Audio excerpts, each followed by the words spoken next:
IndiGo meltdown. The IndiGo meltdown is our big breaking news. Over 1,000 IndiGo flights have been cancelled just in the last 12 hours today. The CEO, Pieter Elbers, has finally had to come out and break his silence, apologize in a video message, even as thousands of passengers have been stranded across the country. Elbers claims services will normalize between December 10th and 15th, says he expects less than 1,000 cancellations Saturday. The railways has been forced to step in, add coaches to 37 trains. Listen in to what the CEO under fire of IndiGo had to say. We've decided today for a reboot of all our systems and schedules, resulting in the highest number of cancellations so far, but imperative for progressive improvements starting as from tomorrow. With these actions, we expect tomorrow to have cancellations below 1,000. The support of DGCA in providing specific FDTL implementation relief is of great help. Still, there's lots of work in progress, but going forward from here, in alignment with the Ministry of Civil Aviation and DGCA, we do expect to further improve every day. The ministry has been thoroughly engaging from day one. So in the initial, when we have seen a lot of delays happening with the IndiGo operations, then we have engaged with them. We have told them to take all the necessary steps to ensure normalcy within the next 2 days. We have instructed all the airport operators, all the people who are on the ground interacting with these passengers to be sympathetic, to be empathetic, to understand and to use the right communicative language, because there is a lot of frustration also because of the delays, and people have been waiting for a huge amount of time at the airports also. Now, India's biggest airline is facing what is a full-blown meltdown, arguably one of the worst crises that has faced domestic civil aviation. At the heart of it are rules that were framed by the government that would have allowed pilots, for example, to have more rest time. But clearly, IndiGo chose not to follow the rules or claimed that they were not prepared. As a result, what you've had is a situation unprecedented. Thousands of flights being cancelled, passengers stranded nationwide, tempers flaring, and bizarre stories like a newlywed couple missing their nuptials. The question is, who got it wrong and who will be held accountable? IndiGo, DGCA, or the Ministry of Civil Aviation? We'll ask all the big questions. First, take a look at our top story tonight.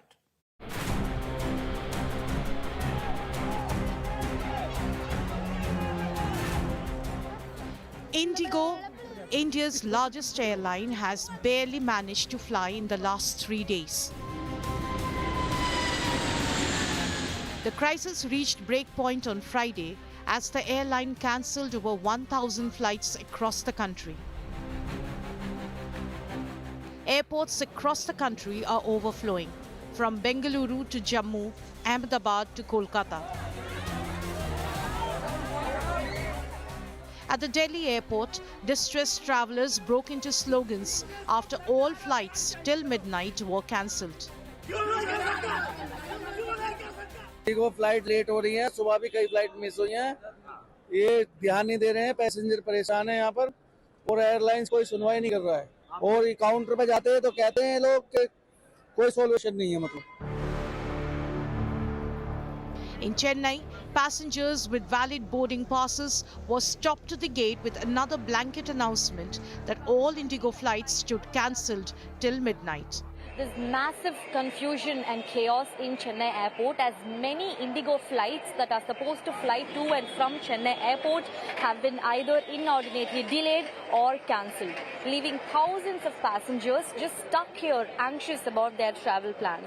There's confusion everywhere. Queues are only getting longer and longer.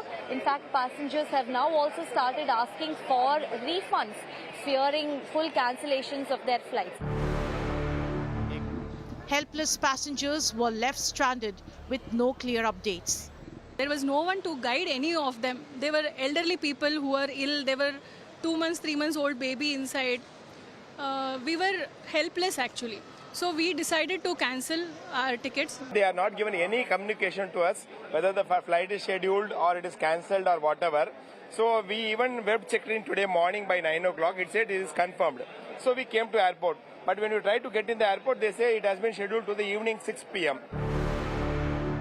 In a bizarre twist, a newlywed couple missed their own reception, forced to attend virtually from Bhubaneswar airport.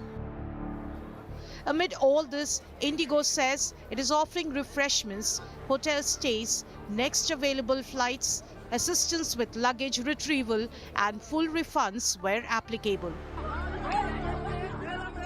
The DGCA has issued a fresh appeal to all pilot associations, urging efforts to minimize cancellations as fog season and the wedding travel rush push passenger volumes to the peak.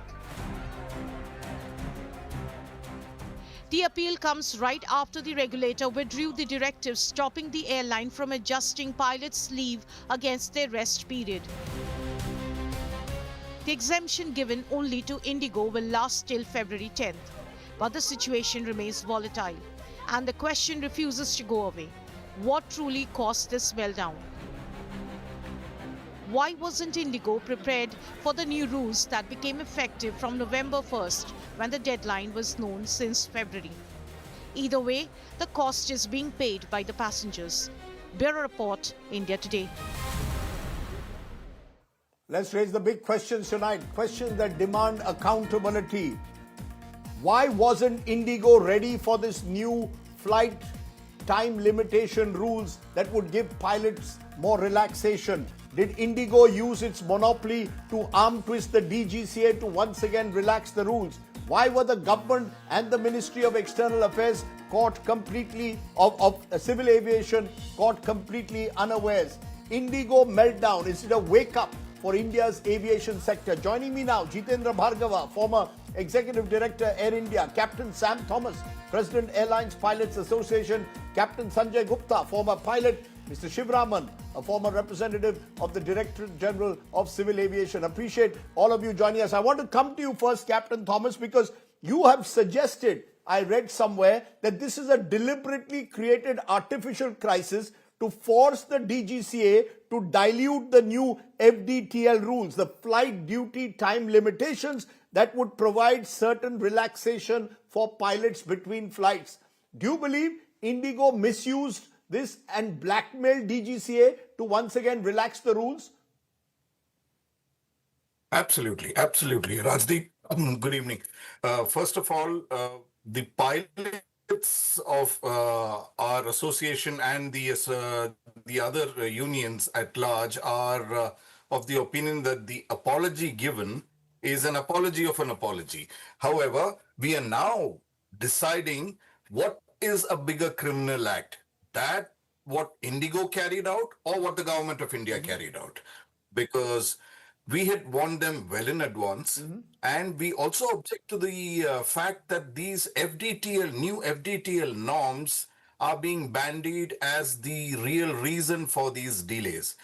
How come that same set of FDTL did not cause any delay in Akasa, did not cause any delay with Air India, which is equally as big, and how it just happened only with IndiGo? This has been a pressure tactic of many an airline. Whenever something doesn't go their way, they engineer this act, and sure enough, if you see, DGCA has not only rolled back the FDTL, they've completely removed the FDTL. Today, we don't know which FDTL we are following, because a violation of a rule that I don't know, how will you hold me accountable?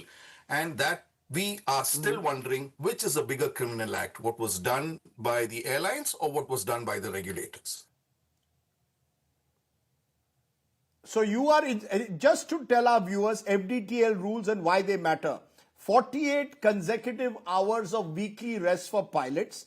Night redefined as 12 a.m. to 6 a.m. Earlier it was 12 a.m. to 5 a.m. Maximum of 2 night landings per pilot. No more than 2 consecutive night duties, mandatory roster adjustments, and quarterly fatigue reporting. So you're saying, Captain Thomas, all of this was known to IndiGo in advance and to other airlines, but IndiGo did not prepare in advance and thereby created this mess so that the DGCA would have no option but to relax the rules once again, because IndiGo has 66% market share and monopolizes it. Am I correct? A quick answer. Absolutely, absolutely. And they have agreed to that on paper. They have given a statement that we've misinterpreted this, but we'd like to say that we'd informed them on the 24th of November, that while we met the DGCA, that something like this is going to happen because this is their bargaining chip. And we say that heads must roll, some kind of criminal activity must be dealt with exactly like that, as criminals are dealt with, and only then will will this action not repeat itself. Also, like to tell you that every time there is an issue, I'm going to you flash always that. say, The head, one of where are you're you calling controlling for the criminal liability, you're calling for action. Yes. Right, right. You're saying that they are virtually. I take your point. Jitendra Bhargava, I want you to respond to what you've heard from Captain Thomas. You cannot allow, it seems at the moment that there was either collusion or certainly that the DGCA and the Ministry of Civil Aviation was caught unawares, and IndiGo, according to Captain Thomas, knew about it, exploited the situation. They wanted these FDTL rules to be relaxed. The other view, of course, is that all of this was surely preventable. I mean, you've got a situation, this is unprecedented, of thousands of flights being cancelled.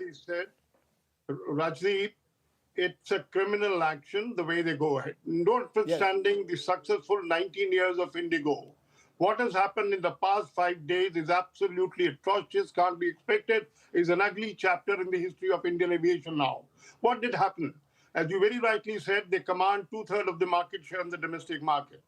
Every airline was given the new norms, the new FDTL thing, they should have followed it. But what they perhaps thought was that they will be able to manage DGCA to give them an extension. Question is, why were they over-optimistic? And why were they so confident that they will get it? Now, that's one. Number 2 point is, having known that the operations will be badly mauled, flight cancellation will take place, they did not come forth and said, this is a truncated flight schedule. We are cancelling flights. Why make a passenger come to the airport and then realize that his flight has been cancelled? Now, when you look at it from perspective, they have come forth now and now giving the reasons why we're looking at how long will it take. The question is, should they be allowed to go scot-free? We all know that IndiGo, when we buy tickets on IndiGo and cancel our ticket, they forfeit 90% of the fare. Aren't passengers deserving of compensation now, considering the fact that this crisis is of their own making? Simply can't agree. So what should IndiGo have done, Mr. Bhargava? Well, you're saying in such a manner. What could or should IndiGo have done then? You're saying they should have forewarned passengers, or they should have gone to the DGCA much earlier, explained the situation, because other airlines, as Captain Thomas rightly puts, seem to have got their act together. So how should IndiGo have responded? Why do you say they are criminal? This is criminal negligence. No, Rajdeep, once they knew that DGCA had turned down their request, they could not have mustered enough pilots to keep the operation going. There was a need for them to truncate the schedule and make it in public knowledge that these are the flights that we are not operating, number one. Number two, sought the help of other airlines and said, look, we are going to be, there's going to be mass-scale cancellation, come to our rescue. Like now, as your correspondent said, we are talking in terms of trains also being run so that the passengers can travel, etc. The mayhem at the airport has been unprecedented.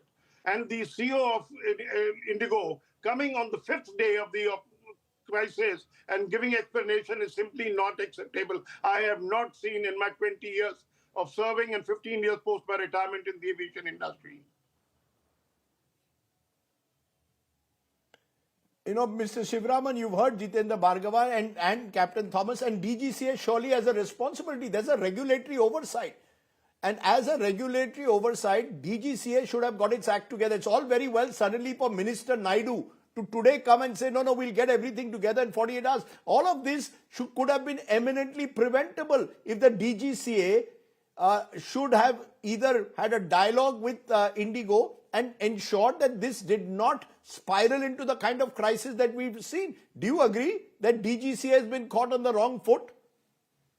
Yeah, the DGCA has been caught on the wrong foot. But before that, I would like to say that there is a board of directors for the IndiGo. And there are independent directors there. They are supposed to be the guardians of the stakeholders here, which are the passengers of the Indigo. What were they doing? What was their responsibility? They should resign or they should be asked to quit.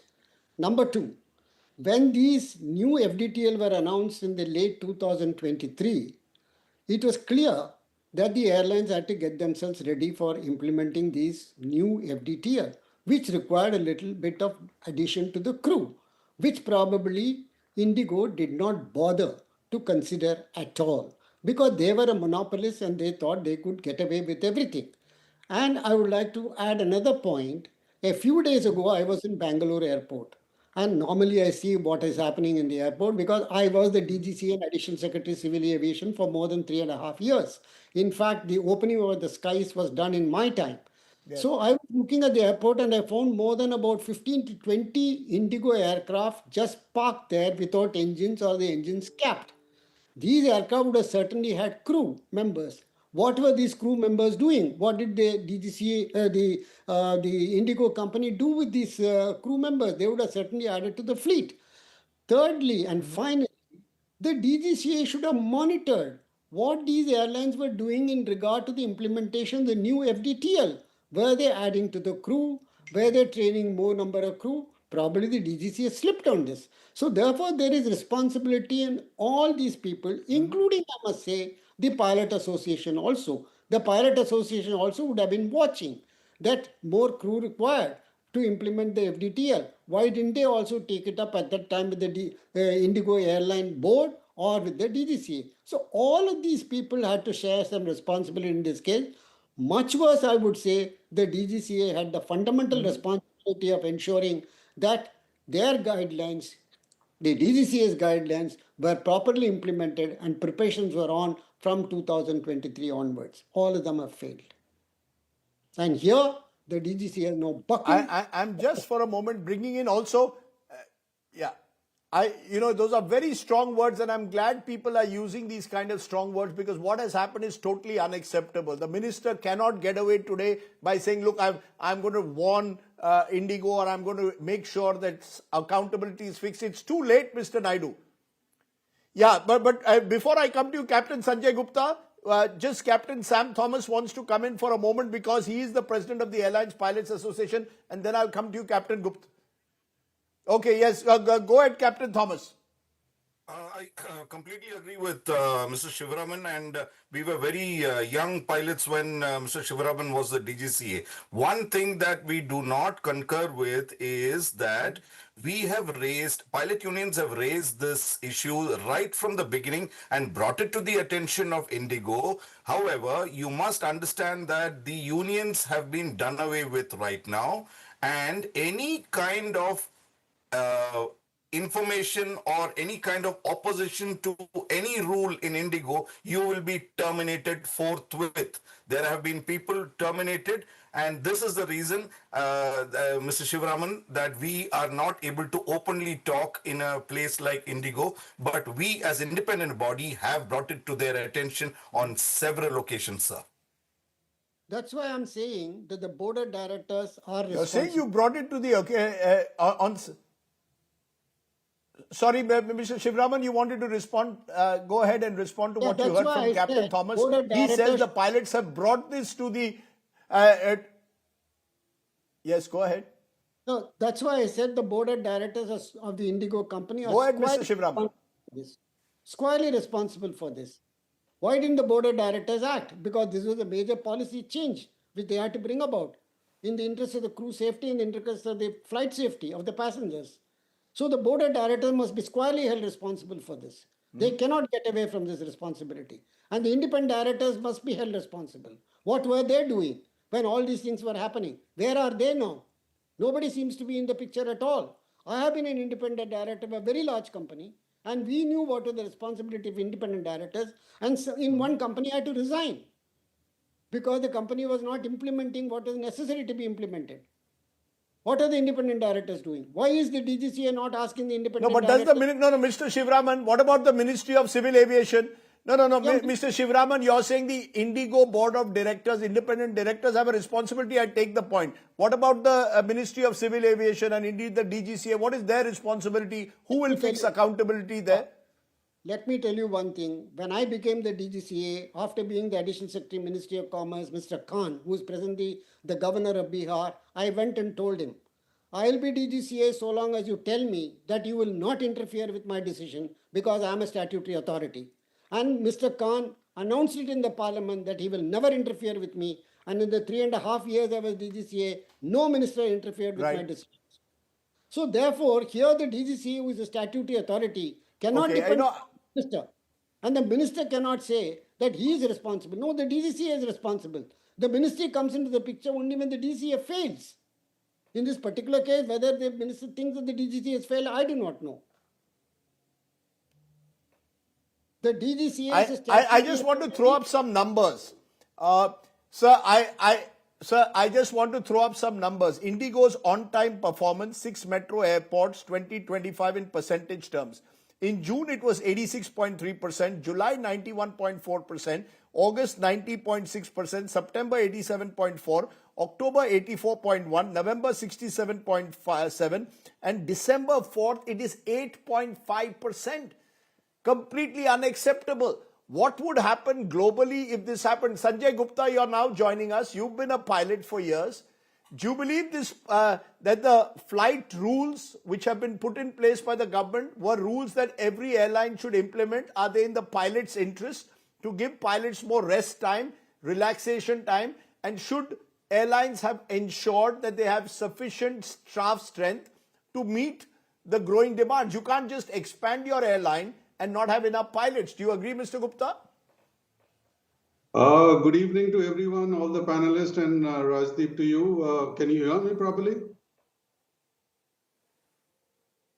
Yes, I can. Can you hear me? Yes, sir. Go ahead. Basically, FDTL in any country is designed for proper rest for the crew. What had happened in the last 10-15 years is slowly it got diluted in various ways because some airline wanted something and another airline wanted something. Best is to make a summary of all the countries which are so-called developed and make a summary out of it. That's the best way out. And this is what the pilot associations and everyone are doing. We have to understand that if there is no proper rest, there's going to be a problem. And this is one of the reasons why a lot of pilots are getting out of this career. I know of a lot of colleagues of mine who have stopped flying. They could have flown for another 5 years at 60, but they have stopped. Reason is that the FDTL is getting too tight. There's not much rest, and that is the reason. And as far as IndiGo is concerned, and DGCA is concerned, they have a lot of time at their disposal. The winter schedule was approved by DGCA 3 months in advance. And it has to be in conjunction. You see the number of people who have died before the flight, on the flight, is basically, it's all about fatigue management. So this is the reason why everything has been looked into. You know, I just want to ask you there, Captain Thomas, do you believe that the relationship is exploitative between the airlines and the pilots? And this is the exploitative relationship that must end. If I am expanding, as IndiGo keeps claiming they're expanding, buying many more planes, going on many more routes, you jolly well also ensure that you have better staff strength as per FDTL global rules. Otherwise, the relationship becomes exploitative and can hamper flight safety and passenger safety.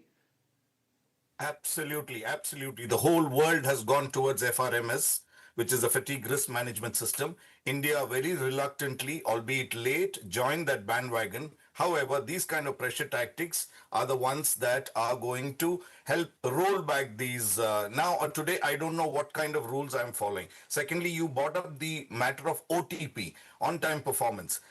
Please be aware that most of the airlines today say, I will take 2 hours to reach Mumbai, Whereas I have for 31 years flown that sector for 1 hour and 35 minutes.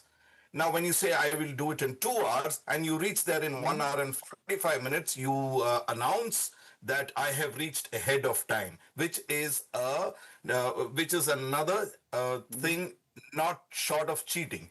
And again, the statements made regarding the rate of tickets on the other airlines. Always when the other airlines capitalize on chaos that happens in Indian airports, the tickets can go exorbitantly high.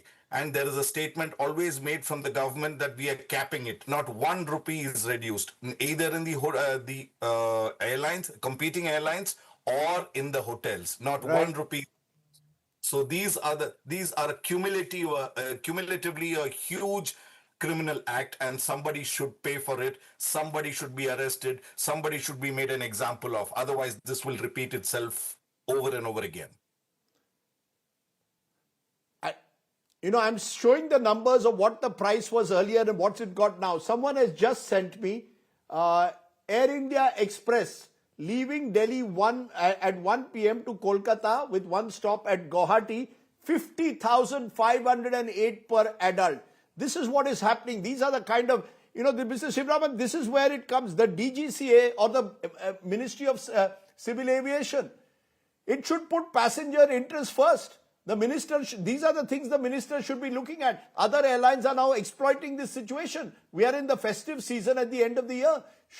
I come back to it, Shivramanji, while IndiGo has a responsibility and they have to pay a price, will the DGC and MOCA also need to be firmer and stronger with all airlines?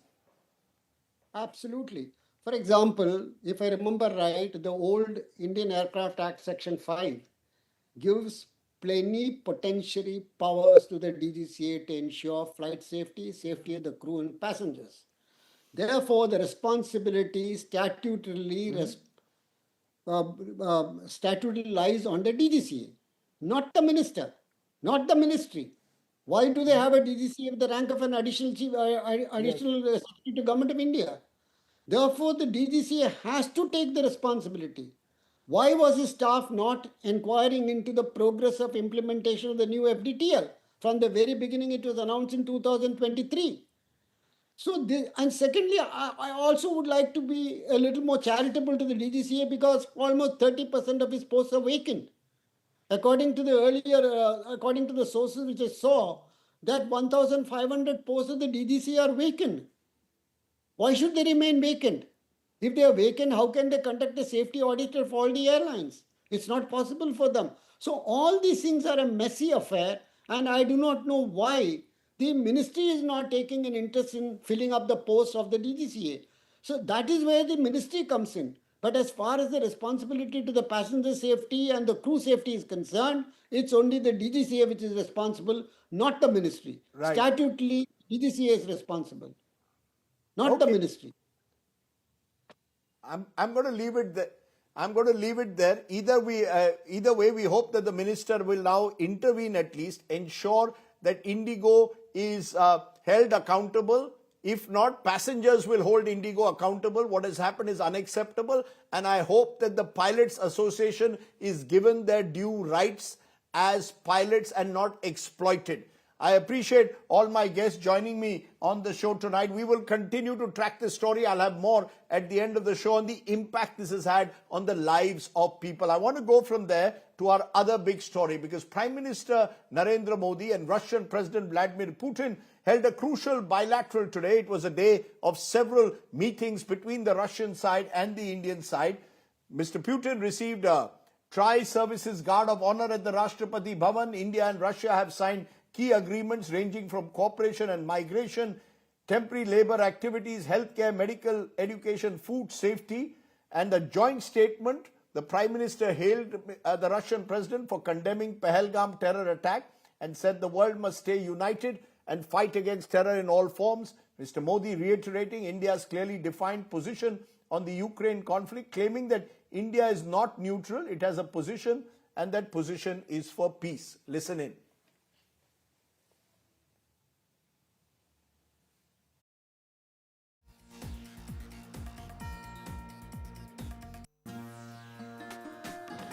15 वर्ष पहले 2010 में हमारी साझेदारी को special and privilege strategic partnership का दर्जा मिला।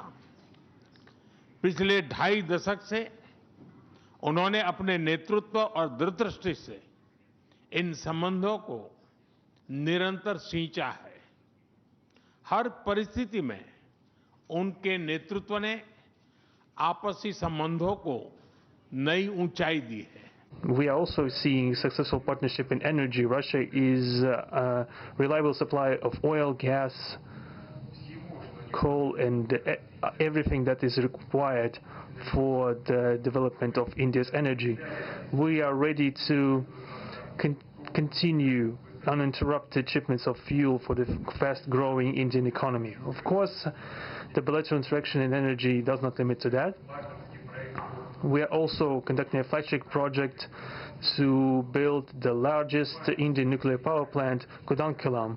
2 out of 6 reactor units have been already connected to the energy network, and 4 are still under construction. Getting this nuclear power plant to full power output will give an impressive contribution to the energy requirements of India. It will help supply Indian enterprises and houses with cheap and clean energy. We presume that we could talk about the construction of small modular reactors and floating nuclear power plants, and also non-energy application of nuclear technologies, for example, in medicine or agriculture. I'm joined by 2 very special guests at this moment. When I ask the big questions, can India play any role at all in the Ukraine-Russia war? Can India balance Russia and America? The Modi-Putin bonhomie, what is the message? Joining me now, Rajdeep Sardesai. He's been a senior diplomat, served in the United States as ambassador. Daniel Fried, former diplomat, also joins me. I want to look at the tangle US and Russia with India in the middle. And Rajdeep Sardesai, give us a sense. We've had the bonhomie that we've seen between President Putin and Prime Minister Modi, but there's also Mr. Trump somewhere in the background, the trade talks still in a limbo. How does India balance its long-term all-weather friendship with Russia and strategic relationship with the fact that the United States is also looking at Russia with looking at Russia in a very, very different light? How does India balance this, particularly at a time when the Ukraine war continues to rage? Thank you, Rajdeep. I think, balancing big power relations is bread and butter for Indian foreign policy. And I think that we have done for many years. At this particular moment, I think it is made somewhat easier by the fact that President Trump himself is in conversations to end the Ukraine-Russia conflict. And any efforts that we make through our conversations towards an eventual peace should be fine for everybody concerned. Of course, there are differences. India has been sanctioned by 25% extra tariffs for buying Russian oil, very oddly, because there are others, including China, who have bought more oil than India has. And in the past, we have been criticized for depending too much on Russian weaponry. But I think Mr. Trump fundamentally has changed the ground between where all this is happening. He has not given India the strategically positive treatment that we had worked on for the relationship for the last 25 years. And I think today India is well justified in seeking its own interests through a practical implementation of strategic autonomy. And this is frankly what is happening. If there is a message in this for President Trump, I think it has been very loudly conveyed and it will be heard. So India's strategic autonomy is a message that it will be sent to Russia, to the United States strongly. Daniel Fried, do you believe that that's a message that the United States will get when these pictures play out across the world, the pictures of the bonhomie between the Russians and the Indians? How will Washington see it? Well, The first problem India has is that Washington or the Trump administration is not one thing. The Trump administration, even more than most American administrations, is an uneasy coalition of groups with very different views. But I think the ambassador made a good point. Americans have to recognize India's strategic autonomy as a fact. That's just where we are. Secondly, I think that India can play a constructive role. Trump deserves credit for pushing a negotiated end to the war. But Putin so far has absolutely no interest in taking these negotiations seriously. He has stonewalled. The Ukrainians have cooperated, the Europeans have cooperated, the Russians have given nothing. And this is where India can actually put its weight. I think if the prime minister is as smart as I hear he is, then he may well find a way to impress upon Putin the need to work to negotiate an end to the war, because that will serve everybody's interests. And I think Putin will take. But do you actually believe India, Mr. Fried, if I may push you before I come back to that, do you believe India has that kind of leverage to push Russia to end the war? I think Putin needs India to a significant degree. Putin does not want to be isolated. India's message would be taken seriously in the Kremlin. Now, not India alone. I'm not trying to put the burden on India. I think the United States has to use our own leverage against Russia, and Trump has it. He has not yet used it. But I think India can play a role, and that would be appreciated. Look, the Americans have learned that we need to work with India, that we will not agree on everything, but we can agree on a great many things. Russia is involved in an imperial war, a war against civilians, a war against the Ukrainian nation, and that violates what I understand are India's long-standing principles. I'm not asking India to break with Russia. It won't do so. It won't do so, but India could play a constructive role, and I hope it does. Let me take that to you, Navtesh Sarna. When the Prime Minister today spoke, he said that India doesn't have a neutral position. India stands for peace.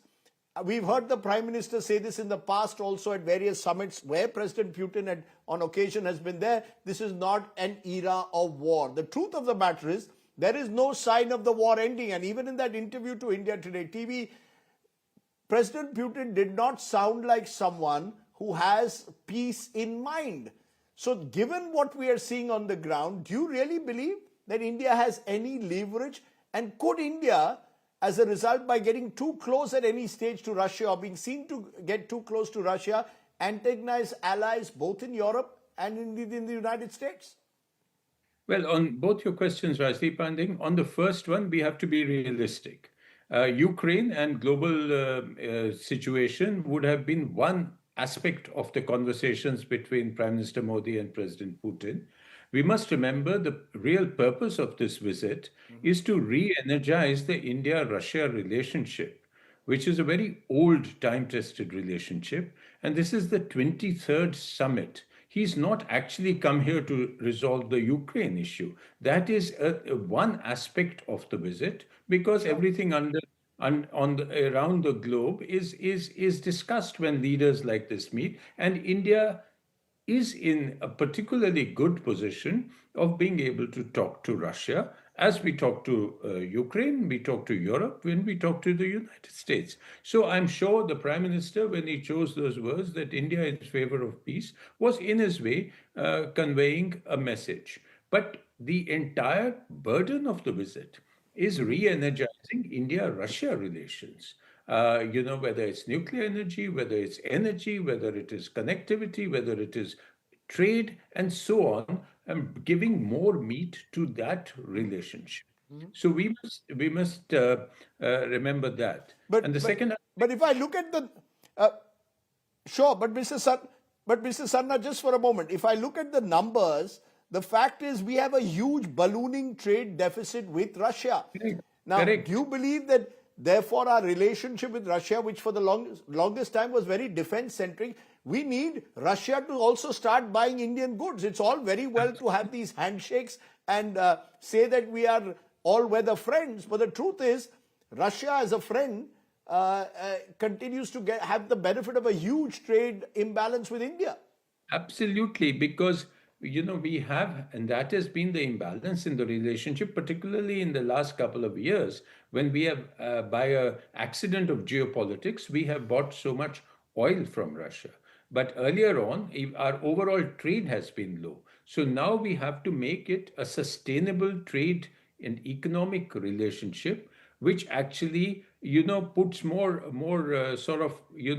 actual stuff on the table beyond the conversations and beyond the good feeling, and even beyond security, defense, and nuclear energy. So we have to open pathways. And I think they seem to be keen to start this conversation. He has come with a huge business delegation, and they have had conversations. We must remember that they also need this economic and trade relationship. They need people. That is why you see the labor migration agreement. They need people, that they need cooperation to work, say, in shipbuilding in the Arctic and so on. So I think both sides realize that the relationship at the moment is imbalanced. It is too much towards security and defense and nuclear reactors. So we have to diversify it. So you're absolutely right. It has to become a sustainable relationship. Okay. Good to get two fine voices, Navtej Sarna, Daniel Fried, for joining me on the India Today, on the News Today. I appreciate you joining me and giving us a sense of the road ahead for India, Russia, particularly with the Washington factor also looming large. Let's turn to tonight's Get Real India story, and it comes from Madhya Pradesh. Now, Madhya Pradesh, like several other states in the country, before every election sees a slew of promises made. Now, Madhya Pradesh had their last elections in 2023 November. At that time, the Shivraj Singh Chauhan government had announced a slew of welfare schemes to uplift communities, guarantee ministerial representations. Now, guess what? 2 years after their launch, Shivraj Singh Chauhan has moved to Delhi. Mohan Yadav is the new chief minister there. All the schemes that were promised before the elections have been scrapped. Take a look at just how things happen at times in India. Get Real India.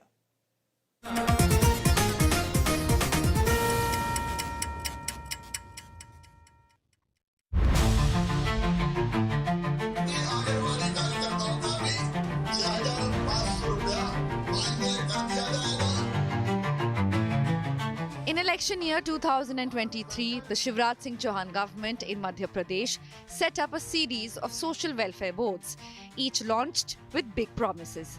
Leaders were given ministerial status, and they sent the message that voices of the communities would be heard and their future secured.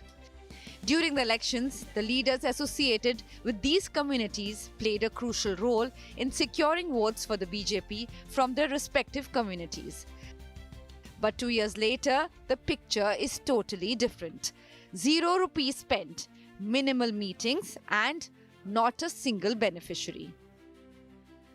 The government had created these boards in October 2023 for 2 years, and on September 17, 2025, all the boards were dissolved without any review.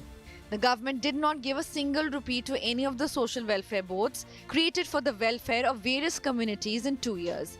Despite the allocation of rupees 8.34 crore, no amount was released to any board. Meetings were not held regularly, and no district-level meetings were held for any board. The boards created by the Chauhan government included the MP Khush Welfare Board from the Khushwah community, the Swarna Kala Board from the Soni community, the V Tejaji Board for the Jat community, the Jain Board for the Jain community, and several others. समाज के विभिन्न लोगों को एक रोजगार देना था, उनका विकास करना था, उन्हें ऋण देना था, लेकिन 8 करोड़ 34 लाख में से उनके पास में किसी भी युवा बेरोजगारों के ऊपर एक भी रुपया खर्च नहीं किया गया। मैं समझता हूं कि एक तरह से ये समाज के बोर्ड के साथ में और समाज के लोगों के साथ में छलावा किया, दिखावा किया अपनी 2000 चुनाव की नैया पार लगाने के लिए। The Congress has alleged that the BJP formed these social welfare boards to mislead communities and garner votes in the elections. Bharatiya Janata party हमेशा समाज के टुकड़े करती है और ये हिंदुओं की बात करते हैं। अगर हर समाज का सम्मान करना है तो समाज के जो बोर्ड आपने बनाए हैं, आयोग बनाए हैं, उनको भी आपको कंटिन्यू रखना चाहिए। चुनाव के लिए इनको फायदा है, सिर्फ चुनाव के लिए उनका उपयोग करते हैं, उसके बाद भंग कर देते हैं। When India Today asked Minister of State Gautam Tetwal, he avoided answering and even forgot that he himself had given a written reply on this matter in the assembly. अलग अलग जो समाज के बोर्ड बने थे, कल आपने जवाब दिया है कि वो भंग हो गए हैं।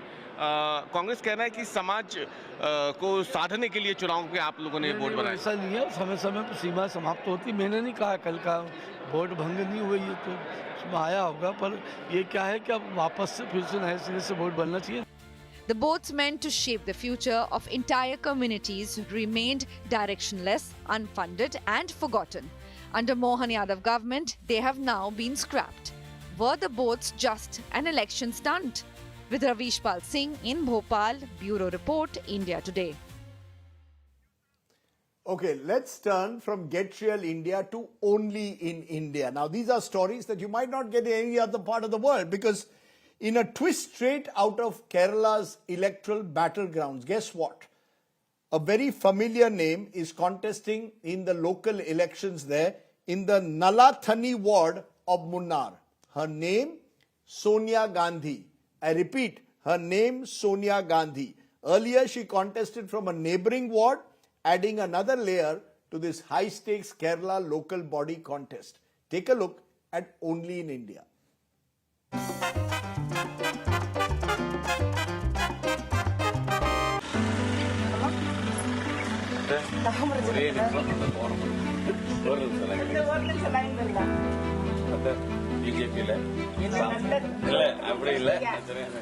It is the ultimate Operation Lotus.